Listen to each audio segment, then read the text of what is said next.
Lorsque le Seigneur parle de la chefferie de l'homme ici, le Seigneur ne renvoie jamais véritablement à la position, mais à la responsabilité. Le mari est un chef d'amour, un chef d'amour. Et lorsque nous regardons à l'époux comme un chef d'amour, comme un chef à la manière de Christ, nous nous rendons compte que ce que le Seigneur voudrait enseigner au mari, c'est que le mari doit être un chef qui suit le modèle de chefferie de Christ. Un chef qui aime véritablement son épouse et ses enfants, un chef qui les protège, un chef qui pourvoit à leurs besoins. En d'autres termes encore, un chef serviteur. Le Seigneur ne veut pas trop mentionner l'autorité. L'autorité ne vient que comme conséquence de la manière dont le chef exerce sa chefferie. Le chef, comme le Seigneur l'entend, est un chef qui sert ceux sur qui il est établi. Le chef qui rend des services à ceux sur qui il est établi. Très souvent, lorsqu'on dit à la femme, le mari est le chef, la femme grince les dents. Justement, à cause de la compréhension que le monde a de la notion de chefferie. Mais je voudrais attirer notre attention. La notion de chef n'est pas comprise chez Dieu comme le monde comprend la notion de chef. Le chef, en ce qui concerne Dieu, est caractérisé par autre chose que ce que le monde met comme contenu dans la chefferie. Jetons un coup d'œil dans Matthieu, le chapitre 20, les versets 25 à 28, et nous aurons une idée de la chefferie selon Dieu. Matthieu 20, 25 à 28, il est dit ceci: Jésus les appela et dit: vous savez que les chefs des nations les tyrannisent et que les grands les asservissent. Il n'en sera pas de même au milieu de vous. Mais quiconque veut être grand parmi vous, qu'il soit votre serviteur. Et quiconque veut être premier parmi vous, qu'il soit votre esclave. C'est ainsi que le Fils de l'homme est venu, non pour être servi, mais pour servir et donner sa vie comme rançon pour beaucoup. Bien-aimés, comprenez? Quand Dieu parle de chef, Dieu parle d'un serviteur. Quand Dieu parle du grand, Dieu parle de l'esclave. Alors,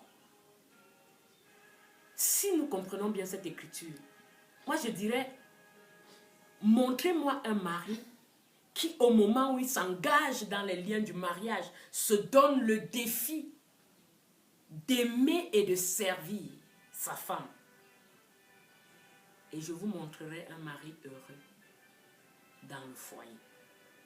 Je vous présenterai un mari heureux au milieu de sa femme et de ses enfants. Il est question, bien-aimé, de se donner le défi, de se dire qu'est-ce que je donne et non pas qu'est-ce qu'on me donne en tant que chef. Quel service je rends aux miens et non pas qu'est-ce qu'ils me rendent comme service. Si nous comprenons la chefferie de cette manière, nous aurons des maisons, des familles, des foyers qui seront des havres de paix, des havres de bonheur. Que de fois n'ai-je entendu des hommes qui cognent la main sur la table dans leur maison et disent « Je suis le chef, oui ou non. C'est moi le chef dans cette maison, oui ou non. » Toutes les fois où j'entends cette parole, je comprends que la notion de chef n'est pas bien comprise. Je comprends que la chefferie n'est pas bien exercée. Parce que, bien aimé, là où le service et l'amour de l'homme sont pleinement remplis dans le foyer, personne ne peut contester l'autorité de l'homme. Ni l'enfant, ni l'épouse. Parce que rien ne résiste à l'amour. Même si la femme avait des cornes à la tête, même si l'enfant avait déjà été nourri de n'importe quelle rébellion, une fois que le papa exerce une chefferie d'amour et de service de manière permanente, de manière consciente, toute résistance va se briser. Alors ce soir, je voudrais inviter les maris, je voudrais inviter les époux à prouver leur chefferie, à prouver qu'ils sont des chefs de famille auprès de leurs enfants, auprès de leurs épouses, par le service, par l'amour qu'ils déploient pour les leurs.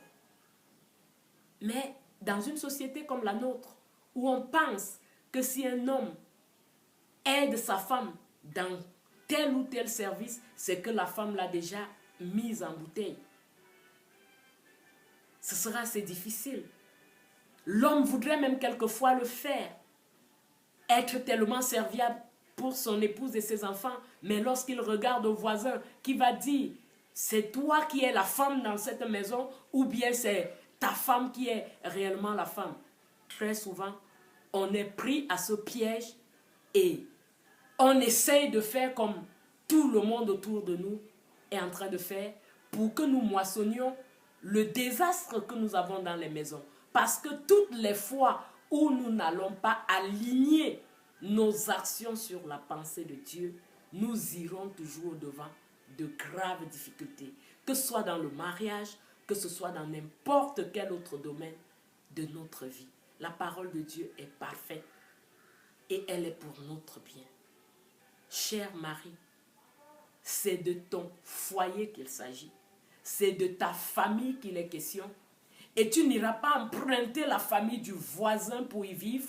Tu n'iras pas quémander les enfants du voisin pour les avoir avec toi en permanence. Alors, il est question que tu te décides à construire ta famille à la manière que Dieu veut pour que tu vives en paix, pour que tu sois heureux, pour que ta famille soit un coin du paradis sur la terre. C'est pour ton bonheur. Ton voisin n'a rien à y voir. C'est pour ton bonheur.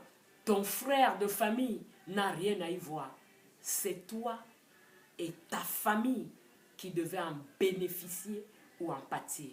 Alors, je t'encourage à faire le choix de la raison, à faire le choix de Dieu et à vivre heureux. Que Dieu te bénisse ce soir.